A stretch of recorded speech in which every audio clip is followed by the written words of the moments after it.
नमस्कार, मैं हूं शशि रंजन और आपका बहुत बहुत स्वागत है जनता टीवी में। और आप देख रहे हैं हमारे साथ ये खास कार्यक्रम, नाम है संसद मार्ग। जी हाँ, 2024 की तैयारियां शुरू हो गई हैं और हर खेमे के रणबांकुरे जो हैं, जो योद्धा हैं, वो मैदान में है। आज जो वॉरियर या योद्धा इस वक्त हमारे साथ आपके सवालों का जवाब देने के लिए हैं और तैयारी कैसी है ये जानने के लिए हम हरियाणा के एक एंड पे चलते हैं। और वो एंड बड़ा खास है। ये कहा जाता है कि ये आईएनएलडी वालों का गढ़ है। घर भी है वहाँ, आउट हाउस भी है, इन हाउस भी है, फार्म हाउस भी है, सब कुछ है। अमित शाह अभी आए थे और रैली, बीजेपी की जो रैलियों की जो सीरीज़ है उसकी शुरुआत भी सिरसा से हुई। बड़ा लंबा चौड़ा जलसा हुआ। तो आप समझ गए होंगे मैं बात कर रहा हूँ सिरसा से बीजेपी की एमपी सुनीता दुग्गल जी की। सुनीता जी, बहुत बहुत स्वागत है। नमस्कार शशि जी। ये बीजेपी की रैलियां चल रही हैं, चली अभी कुछ दिन पहले, और हरियाणा में शुरुआत अमित शाह आए नेक्स्ट टू मोदी, और वो सिरसा से आए। सिरसा में आकर करके उन्होंने बहुत सारे भाषण दिया। तो ये अमित शाह की रैली शुरुआत सिरसा से, इसका पॉलिटिकल मतलब क्या है? देखिए, ऐसा है कि पॉलिटिकल मतलब निकालना तो आपका काम है शशि जी। मैं इतना बताना चाहूंगी कि आदरणीय प्रधानमंत्री नरेंद्र मोदी जी के जो 9 वर्ष हमारी सरकार के पूरे हुए, उसी के तहत हमारे राष्ट्रीय अध्यक्ष आदरणीय जगत प्रकाश नड्डा जी ने एक श्रृंखला कार्यक्रमों की बनाई, 13 सूत्रीय कार्यक्रमों की, जो कि 31 मई से लेकर और 30 जून तक चलने वाली है। आज 30 जून है, आज आखिरी दिन है उसका, समझिए। और इसमें मैं आपको बताना चाहूँगी कि जो 13 सूत्रीय कार्यक्रम थे उसमें अलग अलग लोकसभाओं के लिए अलग अलग जो अधिकारी, पदाधिकारी या के सांसद या के मंत्रीगण, उनकी जिम्मेवारी लगी थी। और इसी के तहत, इसी कड़ी के अंदर जो है वो बहुत से हमारे जो सीनियर लीडर्स हैं उनकी जनसभाएं होनी थी। तो जो सिरसा में जो जनसभा हुई आदरणीय केंद्रीय गृह मंत्री जी की, वो सबसे पहली जो वो तो मुझे पता है, शंखनाद वहां पर हुआ, वो तो पता है। लेकिन ये सिरसा ही क्यों? एक पॉलिटिकल जो एनालिस्ट हैं, कई बार वो ये चर्चा करते हैं कि जहां कमजोर हो वहां बड़े तोप लगाने चाहिए। अगर कोई किला ढह नहीं रहा है, वहां पर दीवारें ऑपोजिशन की ज्यादा मजबूत हैं, तो इधर वाला तोप, बंदूक, ये थोड़ा मजबूत वाला लगाना चाहिए। तो सिरसा उस हिसाब से, बीजेपी के हिसाब से, ये कमजोर इलाका है जहां से एक सबसे मजबूत आदमी को उतारा गया। देखिए, अगर वहां पर आदरणीय केंद्रीय गृह मंत्री जी अमित शाह नहीं आते तो मुझे लगता है तब ये कहा जाता कि इसको इग्नोर किया गया है, इसको तो निग्लेक्ट कर दिया, इसको तो पहले से ही मान लिया गया है कि ये तो हम जीत नहीं सकते हैं। देखिए, कुछ ना कुछ तो पॉलिटिकल एनालिटिक जो बंदे हैं उनको कहना ही है। तो मैं तो ये कहना चाहूंगी कि ये बहुत अच्छा शंखनाद वहां से हुआ है। जो एक मिथ था कि यहाँ पर भारतीय जनता पार्टी जो है वो उतनी मजबूत नहीं है, यहाँ पर जो है ये गढ़ है, वो मिथ टूटा है। ये कोई गढ़ नहीं है, यहाँ पर भारतीय जनता पार्टी बहुत सशक्त है। ये तो अगले चुनाव में जब रिजल्ट आएंगे तब पता चलेगा ना कि टूटा कि नहीं टूटा। नहीं पता। अब तक तो वहां पे अभी इलाहाबाद में बाई इलेक्शन भी हुआ था। 2019 से पता लग गया। मैं आपको बताती हूँ कि कैसे पता लगा। अब तक के जितने भी सांसद वहां से बने, चाहे वो कांग्रेस पार्टी के बने, चाहे आईएनएलडी के बने, भारतीय जनता पार्टी का पहली बार बना, जितना मार्जिन से भारतीय जनता पार्टी का सांसद वहां से जीता है, 3,09,918, आज तक पहले कभी कोई सांसद नहीं जीता। तो मिथ तो वहीं से ही टूट गया। उसके बाद बाई इलेक्शंस भी हुए, उसके बाद विधानसभा चुनाव भी हुए। हाँ, तो देखिए, परफॉर्मेंस देखिए ना आप, उसके बाद परफॉर्मेंस देखिए। जो आप अगर बाई इलेक्शन की बात करते हैं तो जो विधायक वहां से पहले जीते थे, वो दूसरी बार में मार्जिन उनका कितना डाउन आया, 6,000 से सिर्फ रह गए, कहाँ वो 10-12 हजार से, और उसके बाद मात्र 6,000 का डिफरेंस रह गया उनका। तो इससे मालूम पड़ता है ना कि हमारा कैंडिडेट जो है, और जो कि एकदम से सडनली वो कैंडिडेट आया था। हाँ, सडनली मतलब बोरो प्लेयर है, मतलब नहीं, ऐसी बात नहीं है। उनके अपने यहाँ कोई उनके था परिवार के, उनके पिताजी, आपको मालूम है कि जो जनसंघ में चुनाव लड़े। हाँ, वो तब याद आया जब इलाहाबाद में था। बाकी लोगों को भी तब पता चला, पूरा रिसर्च करना पड़ा कि अच्छा, इनके पिताजी, माताजी, फिर इलाहाबाद कस्बे में इनकी दुकान थी, ये सब तब रिसर्च करना पड़ा ना। देखिए ऐसा है कि कैंडिडेट डिसाइड करना ये नेतृत्व का काम है, शीर्ष नेतृत्व का काम है, और बहुत सी चीजों को, बहुत से फैक्टर्स को ध्यान में रखकर वो लोग इस चीज का निर्णय लेते हैं। कार्यकर्ता का काम ये है कि जो कैंडिडेट है उसको किसी भी कीमत पर, उसको हर मेहनत करके, बिल्कुल दिन रात एक करके उसको जिता कर लेकर आना। अच्छा, मुझे एक चीज बताइए, जब अमित शाह जी की रैली हुई तो सोशल मीडिया पे बहुत चर्चा चल रही थी, गोपाल कांडा को देखा जा रहा था मंच पर, है ना। उसके बाद जब अमित शाह आने वाले थे तो अब पता नहीं सच्चाई क्या, ये आप लोग बताएंगे, इसलिए मैंने कहा आप हैं यहाँ पर तो मौका है आपसे पूछ लूँ, क्योंकि सोशल मीडिया पे बहुत तरह की बातें चल रही हैं। 10 मिनट पहले उनको कह दिया गया कि भाई आप मंच से नीचे चले जाइए। देखिए ऐसी कोई बात नहीं है। आप इसको इस हिसाब से देख सकते हैं कि गोविंद कांडा जी जो हैं वो भारतीय जनता पार्टी के कार्यकर्ता हैं, और गोपाल जी जो हैं उनकी अपनी एक इंडिपेंडेंट पार्टी है। तो जो एक इंडिपेंडेंट पार्टी जिनकी है तो वो अपने हिसाब से काम करते हैं या कहा गया कि नीचे नहीं, ऐसी कोई बात नहीं है। वो अपने हिसाब से उन्होंने जो है वो कुछ सोचकर ही ये निर्णय लिया होगा, क्योंकि उनकी अपनी इंडिपेंडेंट पार्टी चले गए। और चौधरी रंजीत सिंह जी इंडिपेंडेंट हैं। हाँ, वो मंच पे थे। उनकी पार्टी तो नहीं है। हाँ, पार्टी नहीं, इंडिपेंडेंट है। तो पॉलिटिकल इतना तो शशि जी आप समझते हैं कि अगर कोई पॉलिटिकल पार्टी इंडिपेंडेंट कोई पार्टी है जिन्होंने अपने कैंडिडेट सब जगह पर खड़े किए हैं बकायदा, तो वो एक अलग चीज है। इंडिपेंडेंट कैंडिडेट अलग चीज है। इंडिपेंडेंट कैंडिडेट जो है वो अपना समर्थन करते हैं सरकार को, लेकिन जो पार्टी एक है उसका अपना कोई एजेंडा होता है, उसका अपना कोई सिस्टम होता है, तो वो एक पार्टी के लीडर है। चलिए ठीक है, मैंने कहा कि आपसे मैं पूछ लूं, ये पिछला चुनाव आप जीती या बाकी सब लोग जीते, सब लोग मोदी जी के नाम पर। अभी भी जो आपकी रैलियां हो रही हैं, 9 साल में मोदी जी ने क्या किया, लेकिन किसी रैली में ये चर्चा नहीं हो रही है कि हमारे एमपी ने 4 साल में क्या किया।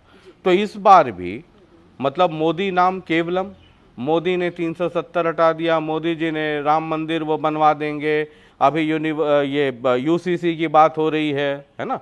तो मतलब मुद्दा वही रहेगा या एमपी ने क्या किया 4 साल वो भी रहेगा?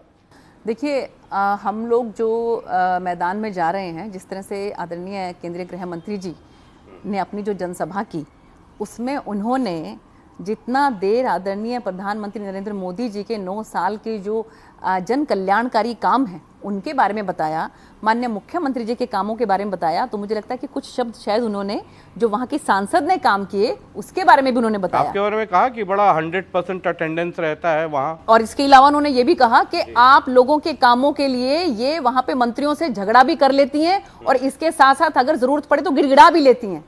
तो सांसद का तो यही काम है ना कि जो अपने इलाके के काम हैं उन कामों को केंद्रीय मंत्रियों से करवाना, हर हालत में करवाना।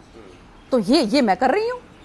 अच्छा, 2024 है ना, वो कहते हैं ना कि बेइंतहा इश्क, तो वो तो पाकिस्तान, बांग्लादेश, चाइना वो तो बाद में आता है, पहले तो अपने घर में ही निपटना होता है। सिरसा को जब आप ढंग से देखें तो सिरसा बीजेपी को खास करके ढंग से देखें तो वहाँ 2 खेमा दिखाई पड़ता है। एक खेमा है जो पुराना वाले जो लोग हैं, जनसंघ के टाइम वाले लोग, आप लोगों की एंट्री तो बाद में हुई है, तो उनका कहना है कि ये सब लोग पैरासूट से उतरे, है ना। सुनीता जी एमपी हो गई पहले, उसके पहले पार्टी ने एमएलए का भी चुनाव लड़वाया, उधर आदित्य चौटाला को एक पद दे दिया, गोपाल कांडा की चलती रहती है, रंजीत सिंह जी आए, अभी तो आए भी नहीं है, मतलब परोक्ष रूप से उनका दिल बीजेपी होने लगा है, तो उनको मंत्री बना दिया। लेकिन जो बीजेपी के जो लोग हैं, अगर प्रोफेसर गणेशी लाल को छोड़ दें, तो वो कहते हैं कि हम लोग तो सब साइडलाइंड हो गए हैं, एक नई लॉबी तैयार हो गई है। सुनीता दुग्गल जी हैं, आदित्य चौटाला हैं, इधर गोपाल कांडा हैं, तो ये हम लोग तो है नहीं, मतलब हम तो बाहर हो गए। नहीं, सबसे पहले तो मुझे बताइए कि ये कौन कह रहा है? बहुत सारे लोग हैं। जगदीश, अभी आपकी जब अमित शाह की रैली हुई तो जगदीश चोपड़ा, विजय वाधवा, बलदेव सिंह, सतीश जग्गा, इन सबों को मनाया था ना आप लोगों ने? नहीं, ये सब लोग जो हैं अलग अलग जगह पर जो है माननीय गृह मंत्री जी को जो है उनको वेलकम करने के लिए उपस्थित थे। हाँ, मतलब तैयार किया गया था। नहीं, तैयार हमारा भारतीय जनता पार्टी के कार्यकर्ता को तैयार करने की जरूरत नहीं होती है। देखिए, ये ऐसा संगठन है, दुनिया का सबसे बड़ा संगठन है, और यहाँ पर हम कार्यकर्ता एक परिवार की तरह रहते हैं। और परिवार जो है, परिवार के अंदर अलग अलग सदस्य होते हैं, तो कभी कोई सदस्य अगर थोड़ा बहुत कहीं उसको कहीं किसी की बात कोई बुरी लग गई, तो इसका मतलब ये तो नहीं है ना कि परिवार जो है वो बिखर रहा है या फिर परिवार जो है खत्म हो रहा है। ऐसी कोई बात नहीं होती। सबका परिवार है, परिवार में कई बार बच्चे माँ बाप से नाराज हो जाते हैं, माँ बाप जो है उनको बच्चों की बात बुरी लग जाती है, लेकिन इसका मतलब ये तो नहीं है कि बच्चे तो माँ बाप को छोड़ के चले जाते हैं या माँ बाप बच्चों को छोड़ के चले जाते हैं। ये तो आप वैसे ही कह रही है जैसे रणदीप सुरजेवाला कहते हैं कि नहीं नहीं कांग्रेस में कोई बवाल नहीं है, सब प्रतिस्पर्धा है ना, आपस का कंपटीशन है, बड़ा हेल्दी कंपटीशन है और बाद बाकी कोई झगड़ा नहीं है। तो ये तो फिर वही फॉर्मूला। नहीं देखिए, उनसे तो अगर आप हमें ना ही कंपेयर करें तो बेहतर होगा। एक वो संगठन जिसमें 9 साल से जो है वो जिला की इकाई तक नहीं बनी, एक वो संगठन जिसमें एक दूसरे के ऊपर किस तरह से जो है वो मतलब गाली गलोच तक, एक दूसरे के कपड़े फाड़ने तक हो जाते हैं वो लोग, उससे आप हमारे संगठन को आप कंपेयर करेंगे तो मुझे लगता है ये तो बहुत गलत बात है। आपका बीजेपी के जो नए और पुराने वाला जो लॉट है वो कंफर्टेबल है? देखिए अभी नया पुराना कहाँ रह गया। आप देखिए 10 साल हो गए हैं मुझे भारतीय जनता पार्टी के अंदर, तो क्या कोई एक यार्ड स्टिक है कि इतने साल होने के बाद आप पुराने कहलाने लगेंगे? क्या हम अभी तक नए ही नहीं रहेंगे? 10 साल हो गए हैं शशि जी, 10 साल कम नहीं होते। तो एक डिकेड हो गया पूरा। ये जगदीश चोपड़ा, विजय वाधवा, बलदेव सिंह, सतीश जग्गा, ये इन लोगों को नहीं समझाती आप लोग? अरे इनको कोई दिक्कत ही नहीं है, ये इतना जो है हम सबके साथ जो है, हम कभी उनके यहाँ पे हमारा खाना होता है, कभी हमारे यहाँ पर उनका लंच होता है, कभी किसी के यहाँ पे हमारा ब्रेकफास्ट होता है, किसी के यहाँ पे हमारा डिनर होता है। तो ये मुझे समझ में नहीं आ रही है कि ये क्या आप लोगों ने अपनी तरफ से क्रिएट किया हुआ है। ऐसा कुछ नहीं है। हमारे बहुत जबरदस्त हमारा परिवार जो है संगठित है और बहुत आपस में बहुत प्यार प्रेम है हमारा। अच्छा, सिरसा एक वो डिस्ट्रिक्ट है जो पॉलिटिकली बहुत साउंड है भाई, पूरा देवीलाल खानदान है ना, अभी तो उनके जो वारिस हैं जेजेपी वो आपके साथ गठबंधन में हैं, चौधरी रणजीत सिंह चौटाला वो मंत्री हैं, आप एमपी हैं और आपके ही कंस्टिट्यूंसी में उधर बबली जो हैं वो मंत्री हैं, उसके पहले बराला साहब प्रदेश अध्यक्ष थे। लेकिन इतने स्टॉलवर्ड्स होने के बाद भी आपको लगता है कि इस इलाके का वो डेवलपमेंट हो पाया जो होना चाहिए था? देखिए ऐसा है शशि जी, इसमें मैं ये कहना चाहूँगी कि सच में ये विडंबना है कि इससे पहले कांग्रेस पार्टी के भी यहाँ से सांसद रहे और इससे पहले आईएनएलडी के भी यहाँ से सांसद रहे और यहाँ से बहुत बड़े बड़े मतलब मुख्यमंत्री तक जो हैं वो भी, गोपाल कांडा एक समय में होम मिनिस्टर थे। लेकिन सच में जो है जो विकास होना चाहिए था सिरसा का वो मैंने महसूस किया कि वो नहीं हुआ। लेकिन वो सरकारें जिम्मेदार हैं। पहले 10 साल हो गए, पहले 10 साल होने जा रहे हैं, 9 साल आपकी भी सरकार के हो गए। जी 9 साल में हमने क्या किया वो हम आपको बताएंगे।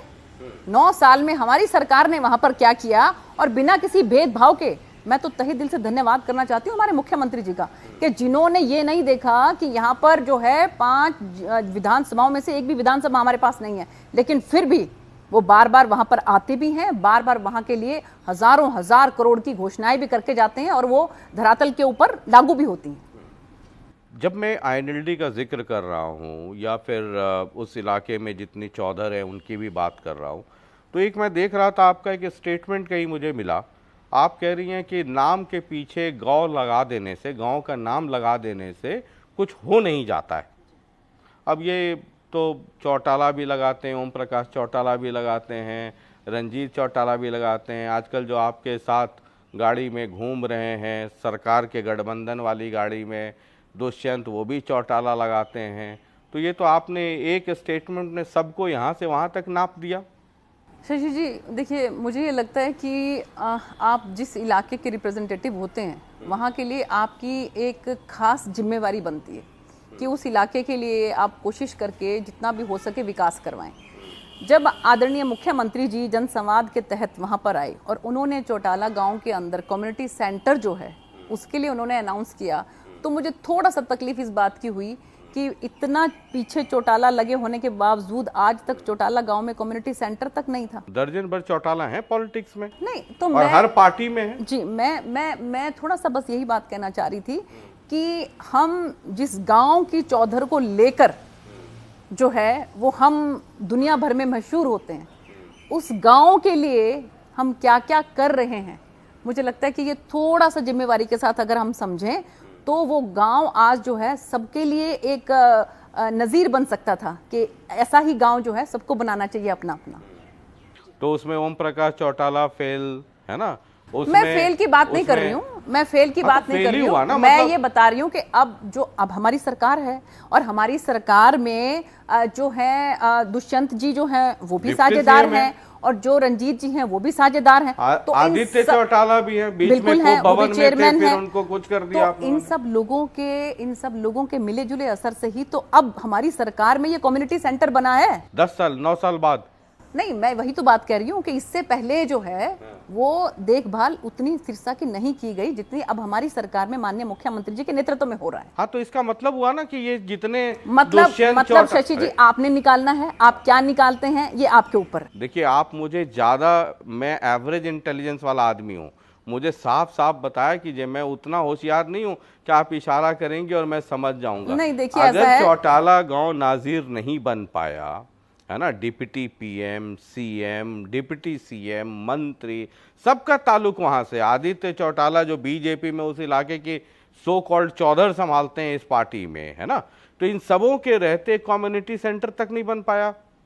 देखिए, मैं तो माननीय मुख्यमंत्री जी को धन्यवाद करना चाहती हूँ कि उन्होंने बिना किसी भेदभाव के हर उस विधानसभा का भी ध्यान रखा जहां से कि उनके विधायक नहीं हैं। एक रोहतक में रहने वाले आदमी जो करनाल से जीते हुए हैं, रोहतक और करनाल अगर उस तरीके से कर्मभूमि जन्मभूमि देख ले तो उनको जाना पड़ता है डबवाली और चौटाला गांव, और वहां जाकर करके वहां रहने वाले लोग सब वो अपनी जिम्मेदारी समझते हैं। वो पूरे हरियाणा प्रदेश को जो है वो अपने एक उसके अभिभावक के तौर पे काम करते हैं। उनको ये नहीं है कि जैसे पहले की सरकारें रही हैं कि ठीक है कि अगर आप रोहतक से बिलोंग करते हो तो आप रोहतक में ही आप जो है तरक्की करोगे, अगर आप हिसार से बिलोंग करते हो आप तरफ हिसार में तरक्की करोगे। वो उनमें नहीं है। भिवानी से करते हो तो भिवानी करोगे। अच्छी बात है। तो इसका मतलब हुआ कि करनाल से एक आदमी को जाकर के डबवाली में, और वो भी चौटाला गांव में जाकर कम्युनिटी सेंटर बनवाना पड़ा। ये पहले वाले सब और सब सत्ताधारी रहे और सब पॉलिटिक्स के चौधरी हैं, एक लाइन से शुरू से लेकर के अब तक। नई पीढ़ी, आने वाली पीढ़ी भी जो हो सकता है जो जन्म ले, वो भी सब चौधरी है। तो उनकी सारी की चौधर फेल, यही हुआ ना मतलब। देखिए, मैं आपको बता रही हूँ, मैंने सिर्फ ये कहा है कि माननीय मुख्यमंत्री जी जो हैं बिना किसी भेदभाव के पूरे हरियाणा का विकास करवा रहे हैं, और उसी के तहत उन्होंने चौटाला गांव के अंदर जहां अभी तक कम्युनिटी सेंटर नहीं था वो बनवाने का काम कर रहे हैं। वो तो मैं तहे दिल से उनको धन्यवाद करती हूँ। चलिए ठीक है, जरा हम आ जाते हैं, क्योंकि गाड़ी आगे बढ़ाते चलते हैं। सिरसा में पॉलिटिशियन दो तरीके के हैं, है ना। ब्यूरोक्रेसी से आए हुए अभी मौजूदा व्यवस्था में दो लोग तो साफ साफ हैं। एक आप हैं सिरसा, और आपके पड़ोस में मतलब हिसार, पड़ोस में हिसार और इधर सिरसा। कई बार लोगों के एक्सपेक्टेशंस होते हैं कि आप जो है थोड़ा सा ज़्यादा घूमिए, ये कीजिए। तो लोगों का कहना है कि मैडम सुनीता दुग्गल जो हैं वो मेहमान की तरह सिरसा आती हैं, इलेक्शन में तो घर बसा लेती हैं, उसके बाद फिर दिल्ली रहती हैं। दिल्ली में पार्लियामेंट में 100% अटेंडेंस, इलाके में अटेंडेंस फिर बिलो एवरेज हो जाता है, कि मेहमान हो जाती हैं। देखिए शशि जी, पहले तो मुझे बताइए कि ये कौन कर रहा है? आम लोग हैं। आम लोग नहीं कह सकते ये बात, क्योंकि आम लोगों को पता है कि मैं आम लोगों के बीच में ही रहती हूँ।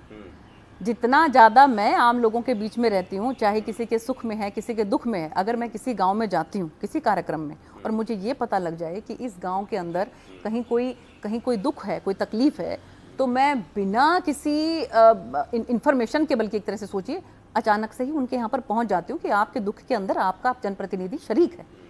और जितना मैं किसी के सुख दुख में जाती हूँ, मुझे नहीं लगता कि इससे पहले कोई भी जो है इतना ज़्यादा कोई जा पाता है। जो माननीय गृह मंत्री जी की हमारे यहाँ जनसभा थी, उससे 2 दिन पहले ही माधो सिंघाना गांव एलनाबाद, जो कि क्योंकि जैसा मुझे पता लगा था कि आप कह रहे थे कि कुछ एलनाबाद के लोगों को ही थोड़ा इस बात की ज़्यादा तकलीफ है कि सांसद जो हैं वो हमारे यहाँ पे नहीं आती हैं। उनसे 2 दिन पहले ही माधो सिंघाना गाँव के सैकड़ों की तादाद में कार्यकर्ता जो हैं, उन्होंने जो वहाँ पर चुनाव लड़ी जिला परिषद का, जिसके 3000 से ज़्यादा वोट आए, सुमन सैनी जी, उन्होंने पूरे अपने परिवार के साथ और सभी कार्यकर्ताओं के साथ सैकड़ों की तादाद में जो है भारतीय जनता पार्टी ज्वाइन की।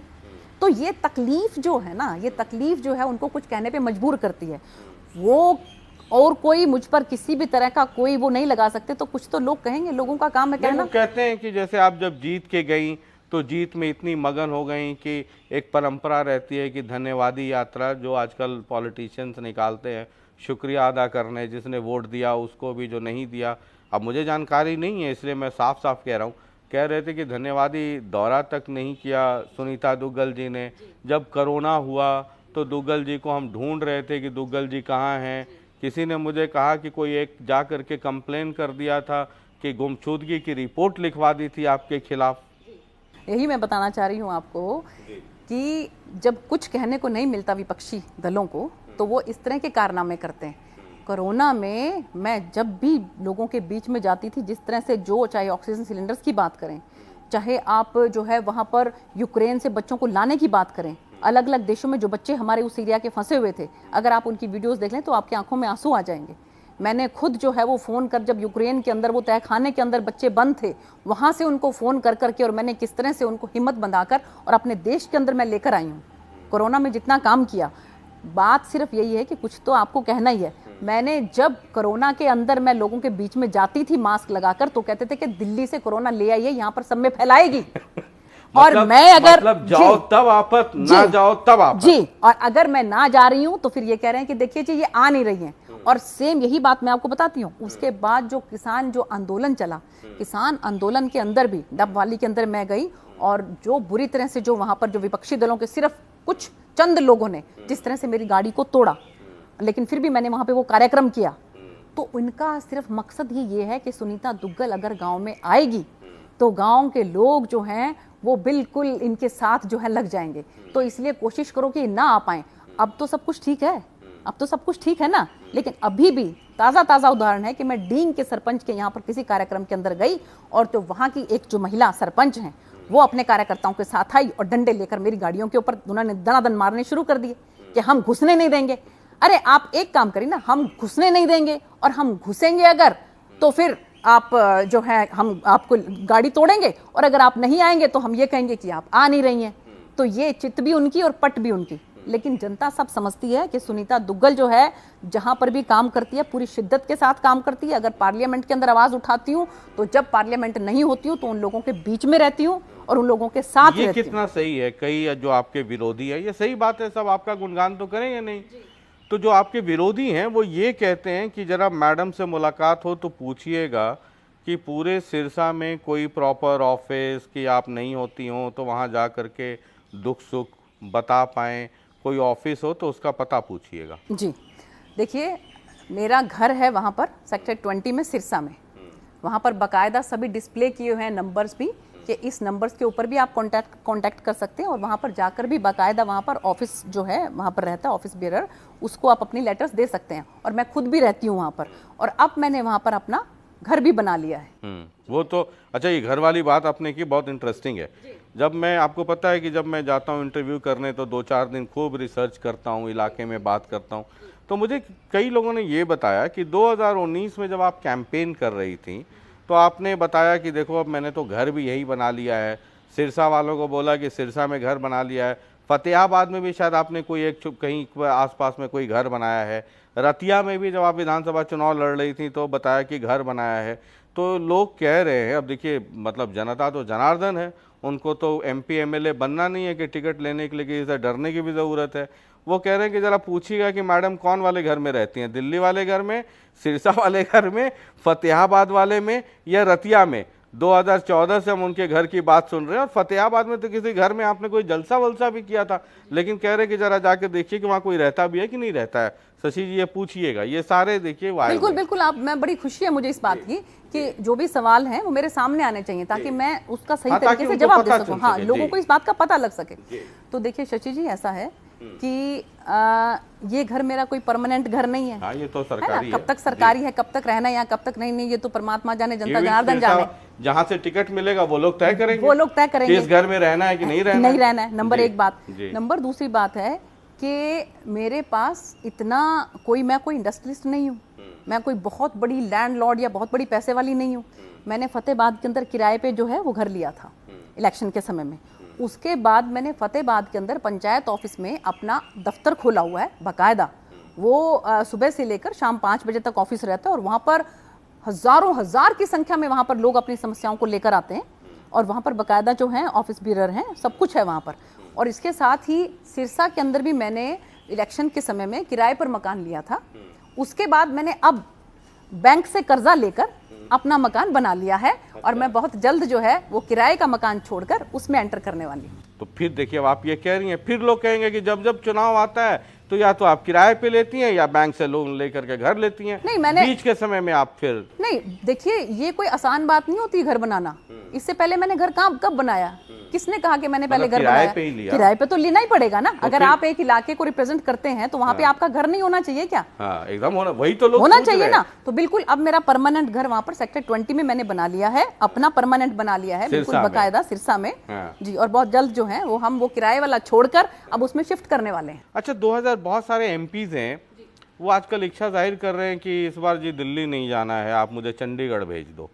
तो आपकी क्या इच्छा है, दिल्ली वापस आने की या चंडीगढ़ जाने की?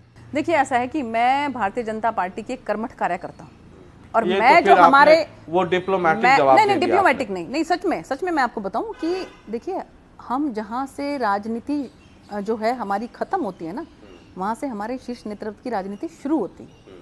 हमें इस चीज का शायद आभास ना हो कि हम कहां पर काम बेहतर कर सकते हैं, जितना उन लोगों को इस चीज का ज्ञान है कि हम लोगों की बेहतर उपयोगिता कहां पर हो सकती है। इसलिए ये 100% निर्णय जो भी पार्टी लीडरशिप निर्णय तय करेगी वो हमारे सर दिल्ली और चंडीगढ़ में कहीं से कोई, मुझे कहीं कोई अंतर नहीं है। मुझे सिर्फ सेवा करनी है, मैं सेवा भाव से राजनीति में आई हूँ।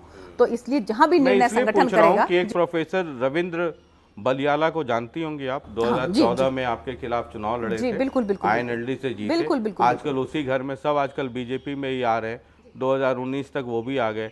सुना है उनके भी दिल में हसरत हो गई है कि दिल्ली एक बार हम भी चलें भैया सिरसा। तो कॉम्पिटिटर्स तो होते हैं कई सारे, तो आपको मतलब दिल्ली या जो पार्टी डिसाइड कर दे, आपकी कोई वैसी मेरी कोई पर्सनल व्यक्तिगत कोई इच्छा नहीं है। जो पार्टी संगठन निर्णय करेगी वो मेरे सर माथे पे।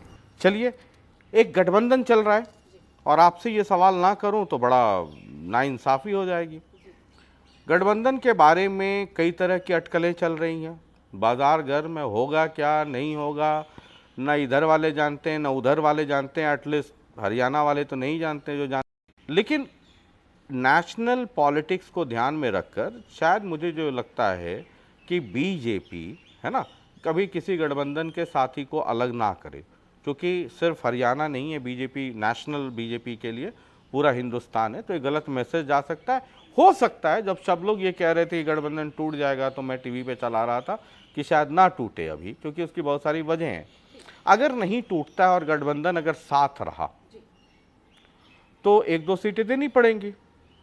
तो 1-2 सीटों में तो नंबर 1 नंबर 2 पे सिरसा और हिसार आ जाएगा। आपको क्या लगता है? देखिए मुझे ये लगता है कि हमने जब चुनाव लड़ा था 2019 में, पहले जो लड़ा हमने लोकसभा का और उसके बाद लड़ा विधानसभा का, तो भारतीय जनता पार्टी किसी गठबंधन में नहीं थी। लोकसभा का हमने इंडिपेंडेंट लड़ा, विधानसभा का हमने इंडिपेंडेंट लड़ा। उसके बाद जो है एक स्थायी सरकार देने के लिए पोस्ट अलायंस उनके साथ जो है हाँ, तो ये निर्णय जो है ये हमारे वरिष्ठ नेतृत्व ने लेना है कि संगठन जो है वो किसी दूसरे संगठन के साथ अलायंस करेगा, प्री अलायंस करेगा या पोस्ट अलायंस करेगा या नहीं करेगा। ये निर्णय जो है हमारे शीर्ष नेतृत्व को लेना है। व्यक्तिगत तौर पे आपको क्या लगता है? नहीं, देखिए जब आप किसी संगठन के कार्यकर्ता हो जाते हैं तब आपका व्यक्तिगत कुछ नहीं रह जाता। या बोल करके आप कंट्रोवर्सी में नहीं फंसना चाहती हैं? नहीं, आप ये बताइए ना कि जब मैं एक संगठन की कार्यकर्ता हूं और मैं आज जो कुछ भी हूं, जो मैं पहचानी जाती हूं, वो भारतीय जनता पार्टी के कार्यकर्ता की वजह से पहचानी जाती हूँ। मैं सांसद भारतीय जनता पार्टी की हूँ। क्या ये सही नहीं है कि बीजेपी जब भी चुनाव लड़ती है और 1-to-1 फाइट हो जाए, बीजेपी वर्सेस ऑल हो जाए, तो वो नुकसानदेह होता है। एंटी बीजेपी वोट का जितना डिवीजन होगा उतना बीजेपी को फायदा होता है। और उसके साथ ही मैं एक सवाल और जोड़ देता हूं, इलाहाबाद में बाई इलेक्शन हुआ तो जेजेपी का वोट कितना ट्रांसफर हुआ बीजेपी को?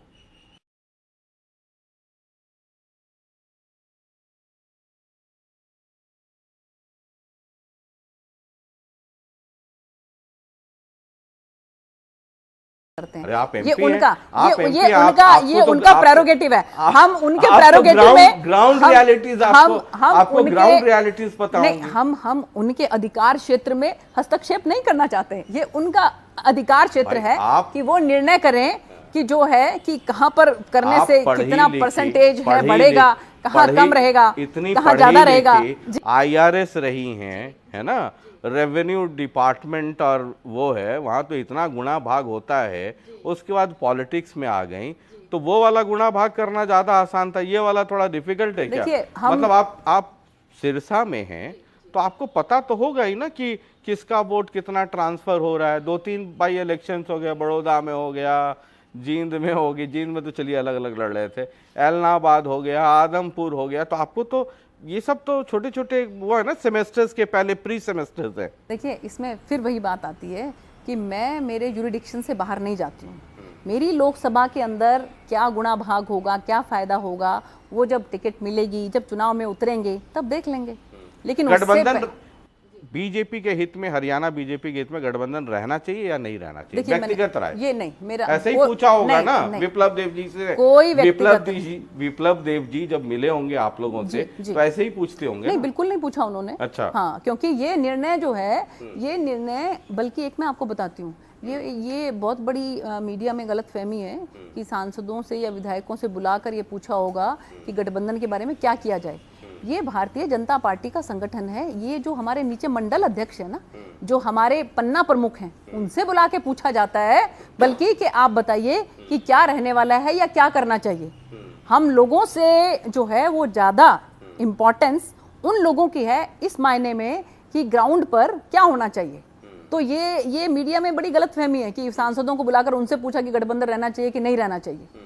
हमारा जो धरातल का कार्यकर्ता है, बल्कि उनसे जो है वार्तालाप करके। बीजेपी के इतने सारे नेता जिनको देखिए वो सब कह रहे हैं, तो इसका मतलब हिसार के जो एमपी हैं वो ठीक नहीं कह रहे, कह रहे हैं कि यार गठबंधन से कोई फायदा नहीं है, इसको तोड़ो हटाओ। ये ऐसे भी मतलब वो था, पोस्ट पोल अलायंस था। अमित शाह गए तो उन्होंने कहा सिरसा में कि हम 10 की 10 सीटों पे कमल का फूल खिलाएंगे, तो इसका क्या मतलब, क्या समझे? बिल्कुल, अगर अमित शाह जी कह रहे हैं कि हम 10 के 10 पर कमल का फूल खिलाएंगे, जैसे हमने 2019 में खिलाया था, तो हम बिल्कुल खिलाएंगे, इसमें क्या दो राय? तो इसका तो कई सारे मतलब निकल जाते हैं। तो मतलब आप निकालिए ना।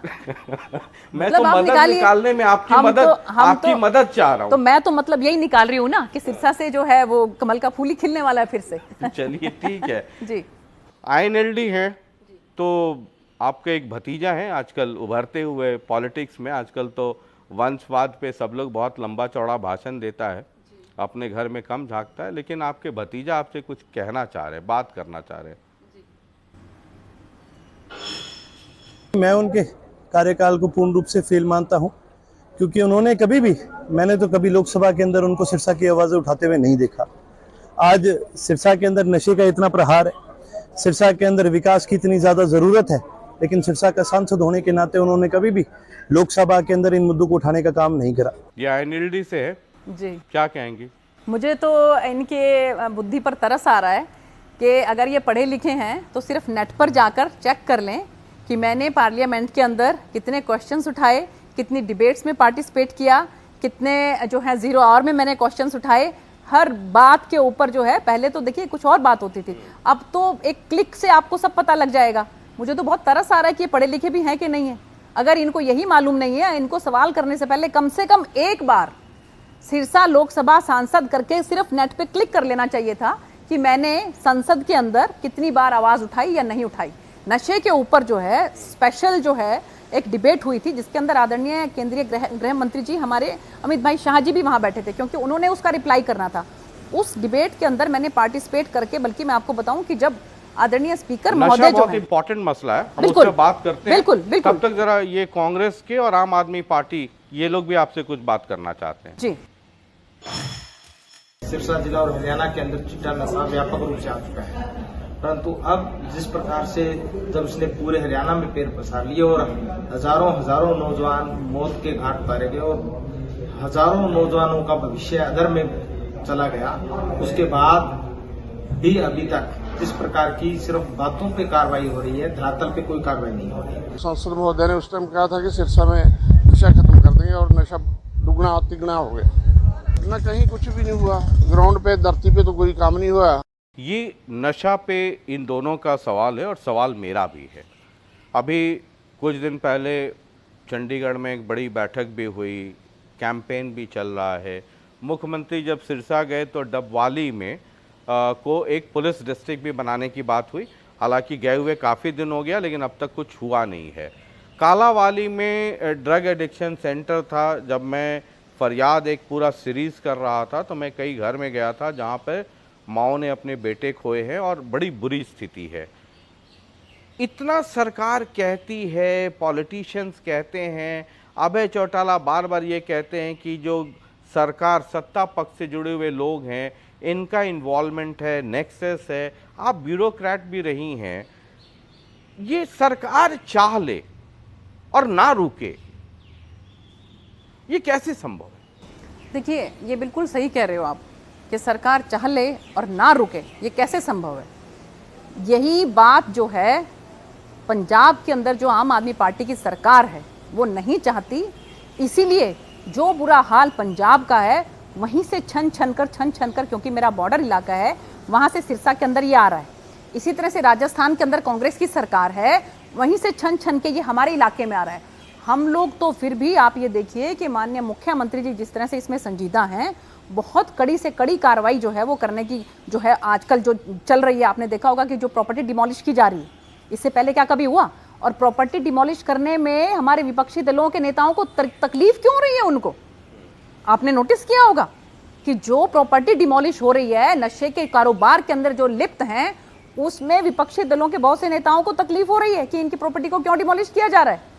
तो ये मैं आपको बता दूं कि ये जो पड़ोसी हमारे राज्य हैं उनकी सरकारें बिल्कुल जो है इस बात को लेकर संजीदा नहीं है, बल्कि मैं तो कह रही हूं कि वो उन नौजवान बच्चों को मारने का काम कर रही हैं। अगर वो लोग संजीदा हों तो माननीय मुख्यमंत्री जी ने कितनी 3 से 4 बार जो है ये मीटिंग पूरे जो पड़ोसी राज्य हैं उनके लिए, केंद्रीय गृह मंत्री हमारे आदरणीय अमित शाह भाई शाह जी ने भी, मैं उनसे मिली थी, मैंने उनसे इस टॉपिक पे बात की थी। बल्कि जो ये मैंने आपको बताया कि जो डिस्कशन इसके ऊपर हुई उसके बाद मैंने उनसे मुलाकात की, और जो हमारा नारकोटिक ब्यूरो है उनको खूब एक्टिव करते हुए उन्होंने चंडीगढ़ के अंदर सभी आसपास के राज्यों के और उनके जो हमारे पुलिस के जो अधीक्षक हैं, जो उनके महानिदेशक हैं, डीजीपी होते हैं जो, उनकी सबकी बैठक ली थी। और अब भी आपने देखा होगा कि अब की बार भी जब यहाँ पर आए थे तो उन्होंने कहा था कि हमारी सरकार जो है नारकोटिक ब्यूरो को इतना एक्टिव करके और पूरे भारत से नशे को खत्म करने के लिए, मुक्त करने के लिए कटिबद्ध है। और माननीय मुख्यमंत्री जी जब आए थे, आपने देखा होगा कि उन्होंने डबवाली को जो है वो पुलिस जिला घोषित किया सिर्फ इसी वजह से। और ये क्योंकि एक एडमिनिस्ट्रेटिव जो इसमें कुछ वो होती हैं तो उसकी वजह से थोड़ा टीरिंग प्रॉब्लम्स हैं, लेकिन बहुत जल्द जो है वहाँ पर ये घोषित हो जाएगा। घोषित होने के बाद वो काम करने लगेगा। मैं on a very serious note, मैं कई सभी पार्टी के नेताओं से इंटरेक्ट करता हूँ, सब लोग भाषण तो बहुत देते हैं, लेकिन पता नहीं क्यों मुझे लगता है कि जो लेवल ऑफ सीरियसनेस होना चाहिए, है ना, टीवी पे बोलना, अखबार में, रैलियों में भाषण देना, वो लेवल ऑफ सीरियसनेस, क्योंकि ये सिर्फ एक एडमिनिस्ट्रेटिव प्रॉब्लम नहीं है, ये एक सोशल प्रॉब्लम भी है। बिल्कुल बिल्कुल। और बिल्कुल। कुछ मुद्दे ऐसे होते हैं जो पॉलिटिकल पार्टीज के, आप बीजेपी में, आप INLD, आप कांग्रेस, आप आम आदमी पार्टी, नशा एक ऐसा मसला हो गया है जो कोई पार्टी वार्टी नहीं देखता है कि ये इस पार्टी के घर में घुस जाओ या उस पार्टी के घर में घुस जाओ।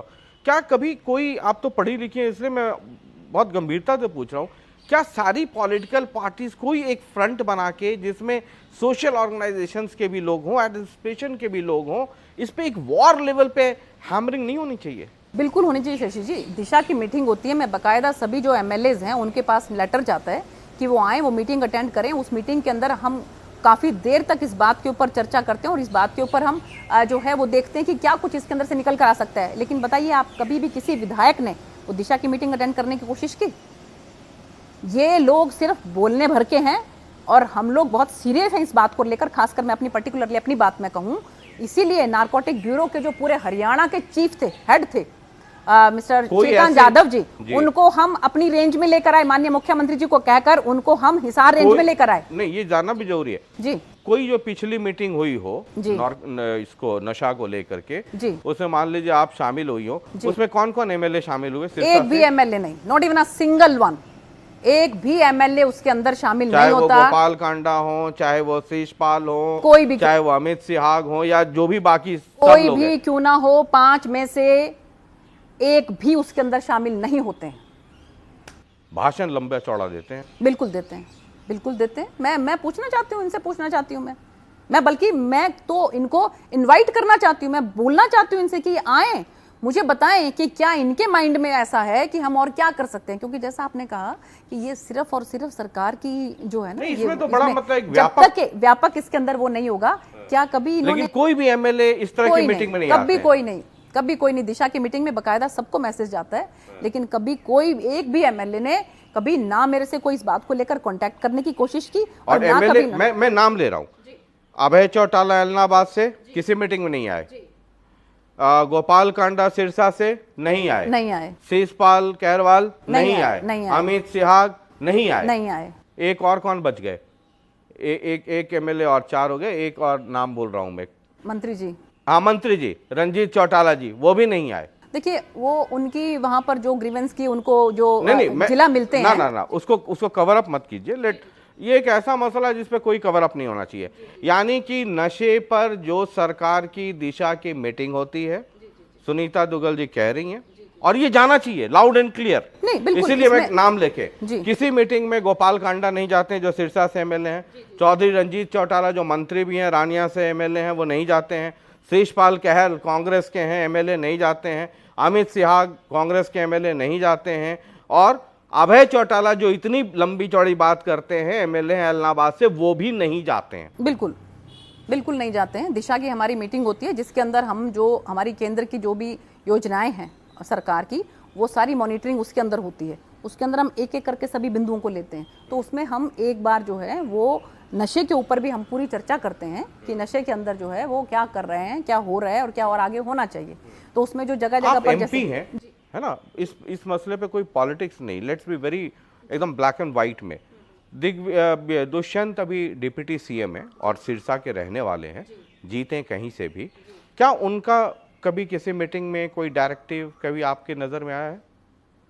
देखिए ऐसा है कि मैं जो है अपना सांसद के तौर पर जो मेरा काम है वो मैं पूरी ईमानदारी और शिद्दत के साथ करती हूँ। अभी किसकी क्या जिम्मेवारी है, वो कहाँ तक करते हैं या नहीं करते हैं, मैं इस चीज़ के बीच में नहीं पड़ती। हाँ नहीं ठीक है, मैं समझ रहा हूँ। मैं तो सिर्फ ये जानना चाह रहा हूँ कि चूंकि वो सिरसा के रहने वाले हैं, चौधर सिरसा सब लोग कहता है, तो क्या मतलब टीवी पे भाषण या हम जैसे लोग जब पूछ लेते हैं तो बहुत लंबी चौड़ी बात कर लेना है ना, लेकिन मुझे तो कभी कोई सिरसा में किसी पॉलिटिकल पार्टी का कोई बैनर पोस्टर ऐसा नहीं दिखा जिसमें 2 लाइनें लिखी हुई हो कि नशा खराब है, एक सोशल मैसेज भी जाए, है ना। फतेहाबाद में मैंने 1-2 लोगों को कहा था कुछ दिन, तो उन लोगों ने किया, उसके बाद उन लोगों ने नहीं किया। मतलब इतने सारे होर्डिंग पोस्टर लगते हैं, सब लोग अगर 2-2 लाइन उस पर लिखना शुरू कर दें नशे के खिलाफ, तो एक बड़ा लाउड एंड क्लियर मैसेज जाएगा। बहरहाल मतलब नोबडी इज कंसर्न, ये सब सिर्फ टीवी वाले लोग हैं।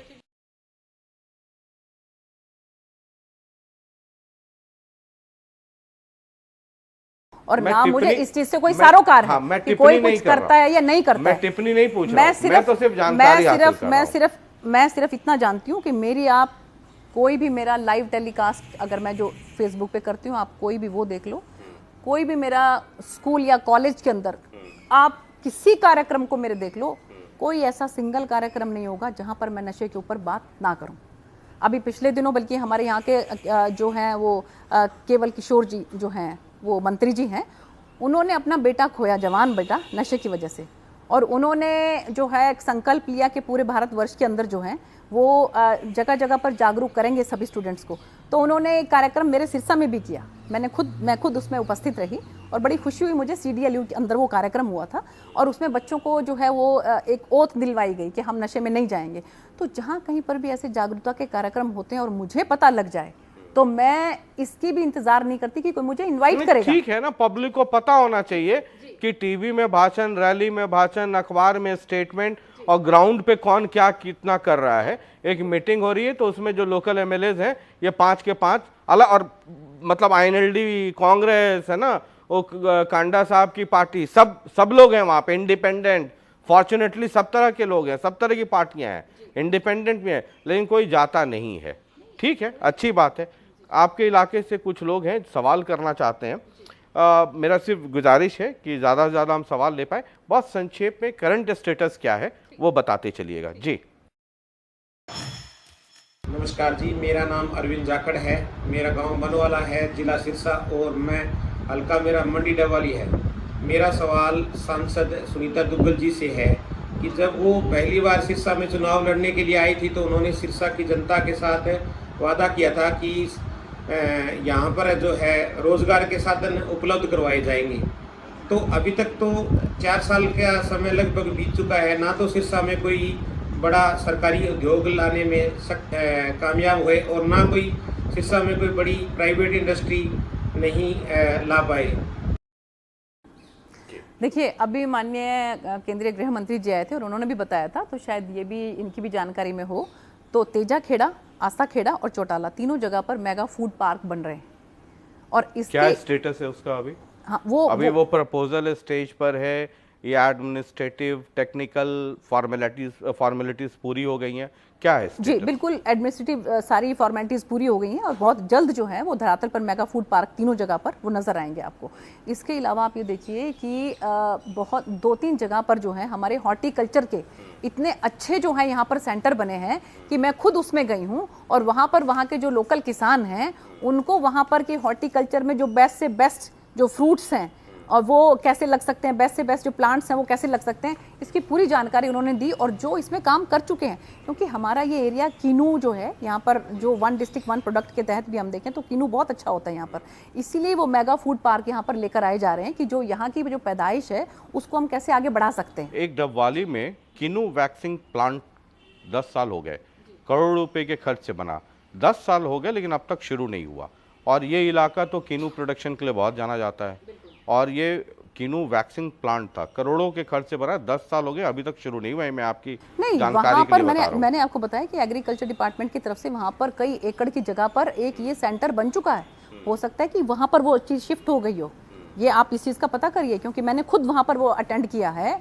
ये वहां पर बहुत बड़ा कई एकड़ के डबवाली प्रॉपर की बात कर रहा हूं मैं। हाँ नहीं, डबवाली प्रॉपर में नहीं है, वहाँ पे गांव में है वो, मुझे गांव का फिलहाल नाम याद नहीं आ रहा, मैं आपको बता दूंगी। मैं डबवाली की बात कर रहा हूँ, वहाँ पे करोड़ों, जब केबी सिंह थे तब एक बार शुरुआत हुई थी। कोई बड़ा कई जो सेंटर बनता है ना वो पूरे एक जिला के लिए बनता है। ये आप ये नहीं सोचिए कि एक छोटी जगह पर जो है वहाँ सेंटर्स बनेंगे, वो पूरे जिले के लिए सेंटर बना, बल्कि पूरे जिले के लिए नहीं, आसपास के भी कई जिले उसके अंदर जो है वो इंक्लूड होंगे। वो कम से कम भी मैं आपको बताऊं तो कम से कम भी 150-200 एकड़ की जगह में जो है वो बना हुआ है सेंटर। और उसके अंदर जगह जगह पर मैंने खुद उसमें घूम के देखा है कि किस तरह से, जैसे जो हमारे जैसे अभी डेट है, तो डेट हमारे किसान भाई को ये मालूम नहीं है कि उसकी कौन सी वैरायटी लगाने से वो फल देगा। वो वहाँ पर उस चीज़ का रिसर्च करते हैं, कम से कम भी 5 से 10 तरह के वो लगाकर जो बिल्कुल फेल हो जाते हैं, फल नहीं आता उसमें से जो फल आता है उसको फिर वो आगे और उसको प्रोक्योर करते हैं, उसको आगे बढ़ाते हैं, उसका संरक्षण करते हैं, वो किसान भाइयों को देते हैं कि आपके लिए ये पेड़ जो है वो अच्छा है, जो अच्छा फल दे सकता है। ठीक है, मेरा तो काम सिर्फ सवाल लेना है, आप अपना जवाब दीजिए, बाकी लोकतंत्र में जनता जनार्दन है वो तय करेंगे। बिल्कुल। अगला सवाल। सांसद सुनीता दुग्गल से एक सवाल करना चाहता हूँ, और रानिया में नहरी पानी की समस्या है, उसका भी कोई समाधान अभी तक नहीं हुआ है। बहुत संक्षेप में देखिए, जितने हालांकि रानिया में ये सवाल तो चौधरी साहब से करना चाहिए, बिल्कुल बिल्कुल है ना, रणजीत चौटाला जी से करना चाहिए। जी बिल्कुल, बहरहाल हाँ, और ये बिल्कुल जो है वो राज्य स्तर का ये सवाल है। और मैं ये कहना चाहूंगी कि माननीय मुख्यमंत्री जी ने जितने खाले जो है वो अब हमारे जिले के अंदर बनाए हैं, इतने आज तक पहले कभी किसी सरकार ने नहीं बनाए। मुझे लोग, अगर आप मेरे साथ किसी दिन जो है वहाँ घर पर अगर आप चल के देखें तो सुबह से लेकर शाम तक कम से कम भी 25-30 मिठाई के डिब्बे इसी काम के आ जाते हैं कि जी आपने हमारे खाले बनवाए तो आप हम मीठा करवाना चाहते हैं।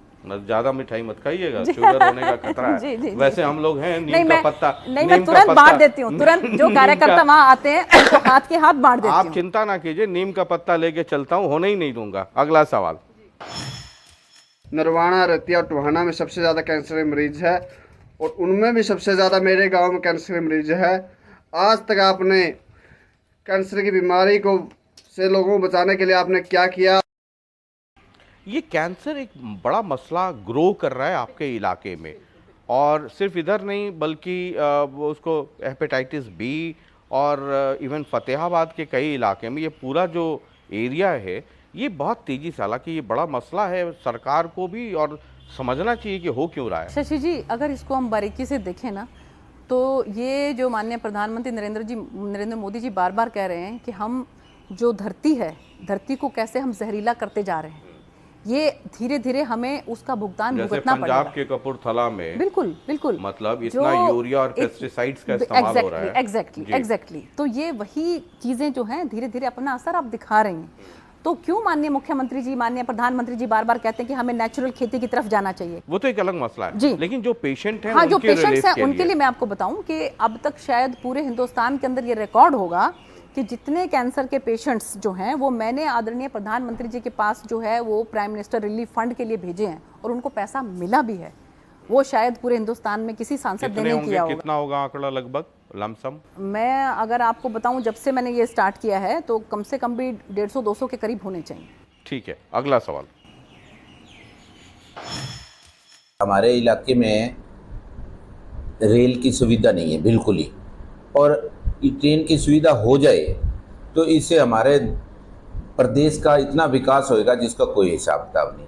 मैं रेल की सिटी 4 साल के अंदर अंदर पहले 4 साल में आपको उसका असर दिखाई देगा, लेकिन अब लोकसभा चुनाव सर पर हैं। सांसद सुनीता दुग्गल जी से पूछना चाहूँगा तो वो सिटी हमारी जो फतेहाबाद जिला मुख्यालय को सुनाई देनी थी, उस पर आपने क्या किया? एक रेलवे पुल कई साल से शुरू हो रहा है और सारा नरवाने ने उसकी बड़ी तकलीफ हो रही है। जी, सबसे पहले मैं ये रेलवे पुल की मैं बात बताती हूँ। ये बहुत जल्द जो है इसका काम फिर से शुरू हो गया है। ये आपने जब लिया पहले की बात होगी, अब उसका ये काम अभी 3 दिन 4 दिन की है। हाँ, लेकिन उसका काम बहुत जल्द जो है वो शुरू होके, क्योंकि मैंने अधिकारियों से इसके बारे में बात की आपकी जानकारी के लिए ये सब 48 घंटे 72 घंटे के अंदर का रिएक्शन है। जी। तो मैं भी आपको बताऊं कि मैंने अधिकारियों से बात की है। बहुत जल्द जो है वो पुल आधा इधर बन चुका है, आधा इधर बन चुका है, बिल्कुल सिर्फ रेलवे के बीच का बाकी है। मुझे उसकी पूरी पल पल की जानकारी है। मैंने अधिकारियों से बात की है, बहुत जल्द वो पूरा होने वाला है। उसका टेंडर वेंडर सब कुछ हो चुका है, बहुत जल्द प्रैक्टिकल होने चाहिए। फतेहाबाद की मैं अगर अब बात करूं कि भट्टू जो है सिर्फ 15-20 किलोमीटर के डिस्टेंस पर पड़ता है और वहां पर जो है वो रेलवे स्टेशन है, तो इसलिए इतने डिस्टेंस पर पैरेलल जो है फतेहाबाद जो डिस्ट्रिक्ट में ही भट्टू आता है। तो ये चीज़ जो है मुझे हैरानी होती है कि पहले वाले सांसदों ने कैसे जो है इन लोगों को बहका के रखा कि आपको हम यहाँ पर सिटी बजवा देंगे, क्योंकि जब तक आप प्रैक्टिकली आप अधिकारियों से बात करके पता नहीं करते उस चीज़ का वो फिजिबल भी है कि नहीं है, तो मैं कम से कम ऐसा काम बिल्कुल नहीं करती हूँ कि जहाँ मुझे लगे कि फिजिबल नहीं है। अदरवाइज रेलवे का काम जितना मैंने सांसद होते हुए करवाया आज तक पहले कभी किसी ने नहीं करवाया। गोरखधाम ट्रेन जो इतने सालों से हिसार पर खड़ी रहती थी 10 घंटे तक, उसको जो है सबसे मेरी जो मेडन स्पीच जो थी मेरी पार्लियामेंट के अंदर वो इसी बात के ऊपर थी कि हमें गोरखधाम ट्रेन जो है वो सिरसा चाहिए। वो सिरसा तक पहुंच गई है और लोगों को इतनी खुशी है कि वो काम जो उनको लगता था कभी जिंदगी में हो नहीं सकता वो काम हमने करवाया।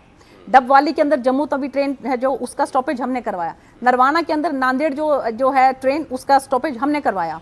इसके अलावा जो है आपका जो त्रिपुरा सुंदरी ट्रेन जो है वो हमने चलवाई। इसके अलावा आपकी जो एक लोकल ट्रेन है हमारा जो बड़ा गुड़ा कालांवाली से होते हुए सिरसा से लेकर भटिंडा तक वो हमने चलवाई। और इसके अलावा आपको बताएं कि सिरसा जो रेलवे स्टेशन है वो अमृत रेलवे स्टेशन के अंदर हम लेकर आए। दिसंबर तक आप देखना कि उसका नक्शा बदला हुआ होगा। मंडी डबवाली का रेलवे स्टेशन जो है उसका नक्शा आपको बदला हुआ नजर आएगा। नरवाना रेलवे स्टेशन जो है उसका नक्शा आपको बदला हुआ नजर आएगा। बल्कि मैंने ये रिक्वेस्ट और करी है कि हमारा फतेहाबाद डिस्ट्रिक्ट में एक भी नहीं आ रहा, तो मेरी कोशिश है कि भट्टू का जो है वो रेलवे स्टेशन भी अमृत रेलवे स्टेशन के अंदर आना चाहिए ताकि उसका भी एकदम से नक्शा बदल जाए। जितना काम केंद्र का ये रेलवे का मैंने करवाया है आज तक कभी किसी सांसद ने नहीं करवाया, ये रिकॉर्ड है, आप चेक कर सकते हो। चलिए, बहुत बहुत शुक्रिया। तो सब तरह के सवाल थे और आपके और भी सैकड़ों सवाल आए हुए हैं, लेकिन 2024 में अभी देर है और ऐसा नहीं है कि ये पहली और आखिरी मुलाकात है। अभी तो 2024 तक आपके जितने एमपीज हैं उनसे तो अभी मेरी कई बार मुलाकात होनी है। नीम का पत्ता, करेले का जूस, वो सब मैं लेकर के जाऊंगा। तो जिनके सवाल रह गए वो अगले एपिसोड में फिर मैं कोशिश करूंगा कि वो पूछ लूँ। बाद बाकी दुग्गल साहिबा बता रही हैं कि सिरसा में वो सब सेक्टर 20 में हो गया है, तो आप जाइए और मिलिए। 2024 है बहुत करीब, बाद बाकी देखते हैं क्या होता है। तो बहुत बहुत शुक्रिया, बहुत बहुत धन्यवाद। कुछ कड़वा लगाओ उसके लिए भी शुक्रिया। देखिए हम कड़वा खिलाते रहते हैं, नीम का पत्ता, करेले का जूस। अब आप लोग बाहर जाती हैं, मिठाई इतना खाना पड़ता है, आप लोगों को मना कर नहीं सकती हैं, तो हम इधर से उसको बैलेंस करते रहते हैं कि डायबिटीज, बीपी ये सब ना हो। ये नीम का पत्ता, ये करेले का जूस, ये सेहत के लिए बहुत अच्छा और मुझे पीना बहुत अच्छा लगता है। जी, मैं शुभचिंतक हूँ, तो आपको कोई दिक्कत ना हो तो वो मैं प्रॉपर ध्यान रखता हूँ। जी, तो बहुत बहुत शुक्रिया हमसे बातचीत करने के लिए। बहुत बहुत धन्यवाद। तो ये संसद मार्ग पे हमारे साथ लगातार चलते रहिए, एक के बाद एक कई मुसाफिर होंगे। अब 2024 में देखते हैं कि इस पे चलने वाले कितने लोग संसद पहुंचते हैं, कितने रास्ते में रह जाते हैं, कितने की गाड़ी टेक ऑफ नहीं कर पाती। बहुत बहुत शुक्रिया, नमस्कार। लगातार देखते रहिए जनता टीवी।